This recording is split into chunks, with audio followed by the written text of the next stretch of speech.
Hello IGNOU students, I hope आप सब बढ़िया होंगे और सॉल्व असाइनमेंट के एक और वीडियो में आप सभी का बहुत बहुत स्वागत है। आज का हमारा सॉल्व असाइनमेंट है MPS 002 जो कि हिंदी मीडियम के स्टूडेंट्स के लिए होगा। तो अंतर्राष्ट्रीय संबंध जिनका विषय है MPS कोर्स जो कर रहे हो इग्नू से, इस वीडियो को ध्यानपूर्वक जरूर देख ले। ये वीडियो आप सभी स्टूडेंट्स के रिक्वेस्ट पे ही लाई गई है क्योंकि हमारे स्टूडेंट्स ने कमेंट किया कि सर एक अच्छी क्वालिटी का उन्हें असाइनमेंट्स प्रोवाइड करवाया जाए, क्योंकि जो उनको मार्केट में असाइनमेंट्स मिल रहे हैं बहुत ज़्यादा घटिया क्वालिटी के हैं, ना ही उनमें अच्छे कंटेंट दिए गए हैं, ना कंटेंट की लेंथ है और वाटरमार्क इतना ज़्यादा भरा गया है कि स्टूडेंट्स को कंटेंट देखकर लिखने में प्रॉब्लम आ रही है। और जिनको वो असाइनमेंट ठीक लगता है तो वो लिख सकते हैं, आप स्टडी कर लीजिए दोनों को। मैं बिल्कुल नहीं कह रहा हूँ कि वो असाइनमेंट्स बेटर है या बेटर है, आपको ये डिसाइड करना है। आप स्टडी करेंगे उसके बाद डिसाइड करेंगे। तो चलिए सबसे पहले हम जानते हैं इस असाइनमेंट्स की डिटेल को और उसके बाद कंप्लीट सॉल्यूशन को देखेंगे। तो अंतर्राष्ट्रीय संबंध सिद्धांत एवं समस्याएं हिंदी मीडियम का यह असाइनमेंट और सेशन जुलाई 2022 और जनवरी 2023 सेशन के लिए। लास्ट डेट ऑफ सबमिशन को समझ लेते हैं सबसे पहले। तो जुलाई 2022 सेशन वाले स्टूडेंट्स को इस असाइनमेंट्स को 31 मार्च 2023 तक सबमिट करना होगा और वहीं जनवरी 2023 वाले स्टूडेंट्स को 30 अक्टूबर 2023 तक इसे सबमिट करना है। इस डेट में आगे आपको चेंजेस देखने को मिल सकती है क्योंकि असाइनमेंट सबमिशन की कोई एक आखिरी डेट नहीं होती, यहाँ 2 से 3 बार डेट को जरूर एक्सटेंड किया जाता है। लेकिन आप कोशिश करें कि जो आपको फर्स्ट ऑफिशियल डेट दी गई है इसी में आप सबमिट करें। और यहाँ स्क्रीन पे आपको हमारा व्हाट्सएप कॉन्टैक्ट नंबर दिया जा रहा है ताकि आप डिफरेंट सर्विसेज का आप पे करके आप उनका लाभ उठा सके। चाहे अगर आपको सॉल्व PDF परचेज करनी हो, handwritten hard copy purchase करना हो या एग्जाम्स के लिए नोट्स लेना हो, तो आप दिए गए व्हाट्सएप नंबर पर मैसेज करें, आप पे करके उनको परचेज कर पाएंगे PDF के रूप में या हार्ड कॉपी के रूप में। तो अब देखते हैं इसका क्वेश्चन पेपर बिल्कुल सही है, 2022 और 2023 का है और यहाँ 2 भागों में आपको कुल 10 प्रश्न दिए गए हैं, लेकिन आपको किन्हीं 5 प्रश्नों का ही उत्तर देना है और इस PDF में भी हम आपको 5 सॉल्यूशन प्रोवाइड करवा रहे हैं। इस वीडियो के डिस्क्रिप्शन में आपको कंप्लीट प्लेलिस्ट मिलेगा जहां से आप MPS 1 से लेकर MPS 4 तक के असाइनमेंट्स को हिंदी मीडियम में कंप्लीट देख पाएंगे। बिल्कुल अच्छी क्वालिटी का कंटेंट के साथ आपको ये असाइनमेंट्स मिलेगा। तो इसमें जो हमने सबसे पहला क्वेश्चन लिया है वो लिया है वर्तमान विश्व में संयुक्त राष्ट्र की भूमिका की व्याख्या कीजिए। तो देखिए संयुक्त राष्ट्र की जो स्थापना किस प्रकार होती है, सबसे पहले तो इसका उद्देश्य था कि किस प्रकार से जो विश्व में विश्व युद्ध हो रहा है या विश्व युद्ध के टाइम की बात करें, सेकेंड वर्ल्ड वॉर या फर्स्ट वर्ल्ड वॉर, तो उसी समय इसकी नींव रखी गई थी ताकि विश्व में शांति स्थापित की जा सके और ऐसे भयावह विश्व युद्धों से बचा जा सके। तो ये इसका कोर कॉन्सेप्ट था। उसके बाद हम यहाँ डिस्क्राइब करेंगे कि इसके उद्देश्य क्या थे। ये देखिए बात, सबसे पहले तो इसका एक ही उद्देश्य था कि युद्ध को रोका जाए, लेकिन जैसे जैसे इस संस्था में परिवर्तन होते गए, आधुनिक विचारधाराएं इसमें ऐड होती गई, समस्याएं और आती गई, तो इसमें और भी उद्देश्य शामिल होते गए, जिसमें से आप देखेंगे कि अंतर्राष्ट्रीय शांति सुरक्षा बनाए रखना है, ठीक है, आर्थिक, सामाजिक और राजनीतिक शैक्षणिक समस्याओं को सुलझाना था, मानव जाति का उन्नति था और बीमारी और महामारियों से किस प्रकार से निपटा जाए। तो ये सारी कॉन्सेप्ट थे, इनको आप लिखेंगे। मैंने पॉइंट्स में इसको बहुत अच्छे तरीके से डिस्क्राइब किया है, तो इसको आप देख लेंगे। और इसके बाद आपका मेन आंसर लिखना है आपको कि वर्तमान विश्व में संयुक्त राष्ट्र की क्या भूमिका है। तो यहाँ पे मैंने इसका बिल्कुल लेटेस्ट जो है आंकड़े के साथ में, इसको लेटेस्ट कंटेंट के साथ में इसको अपलोड किया है कि किस प्रकार से हमें अब संयुक्त राष्ट्र में देखिए चेंजेस आवश्यक है। संयुक्त राष्ट्र संघ में देखेंगे तो आप जो वीटो पावर रखने वाले जो सदस्य हैं वो केवल 5 ही देश है जो कि इसका गलत तरीके से भी इस्तेमाल करते हैं।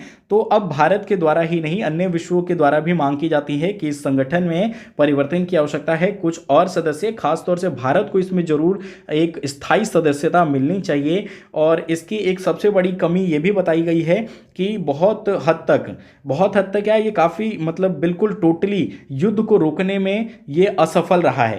इसकी स्थापना भले ही युद्धों को रोकने के लिए हुई थी, लेकिन हम हाल फिलहाल में देखें तो हमें आसपास के देशों में इतने युद्ध देखने को मिले हैं, आतंकवादी घटनाएं देखने को मिली है, तो संयुक्त राष्ट्र संघ इसमें फेल हो रहा है। वो बिल्कुल इस तरीके से इसको कंट्रोल नहीं कर पा रहा है।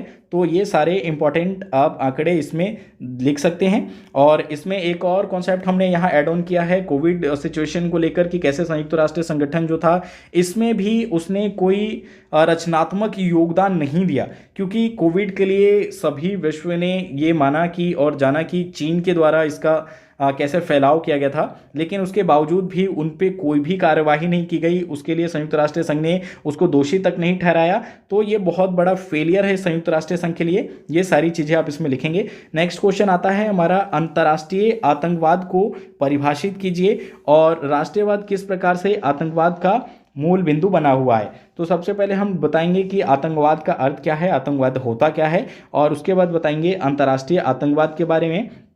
अंतर्राष्ट्रीय आतंकवाद क्या है, अंतर्राष्ट्रीय आतंकवाद में कुछ और सब हेडिंग्स आ जाएंगी। इसकी आपको बताना है कि क्या उद्देश्य होते हैं इनके समूहों के और किस प्रकार की ये गतिविधियों का इस्तेमाल करते हैं, कैसे ये अपनी प्लानिंग वगैरह करते हैं, ये जो भी आत्मघाती हमले करते हैं वो किस प्रकार से करते हैं। फिर इस आंसर का मेन हेडिंग आता है राष्ट्रीयवाद और आतंकवाद।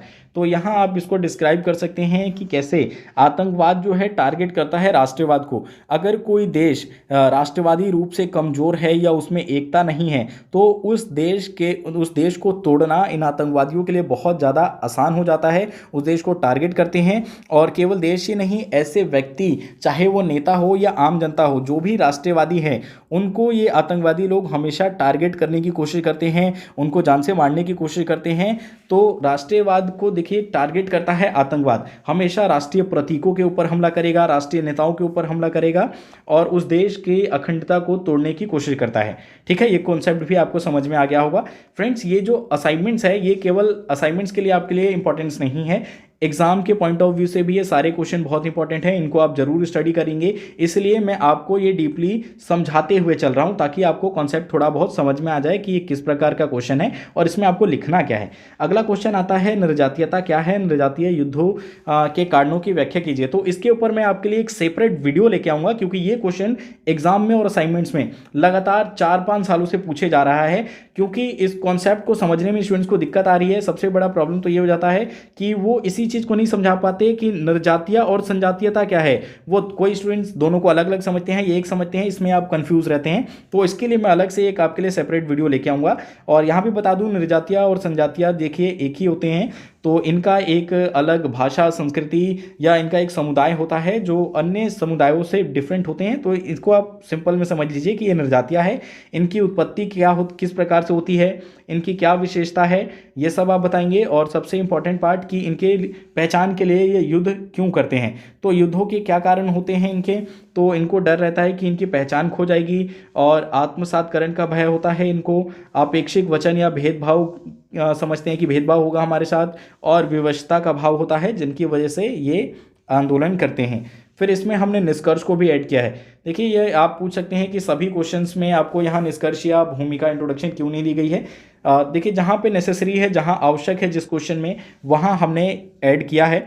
और अगर आप लिखना चाहें खुद से तो सभी क्वेश्चनों में ऐड कर सकते हैं, सिवाय शॉर्ट नोट्स को। शॉर्ट नोट्स वाले क्वेश्चन में आपको इंट्रो या फिर कंक्लूजन नहीं लिखना है। ठीक है, आप जो 20 मार्क्स के क्वेश्चन है उसी में लिखेंगे और आप एक कंक्लूजन या इंट्रोडक्शन को भी, किसी भी क्वेश्चन को समझेंगे, पढ़ेंगे तो आप समझ जाएंगे कि खुद से आप उसे कैसे लिख पाएंगे।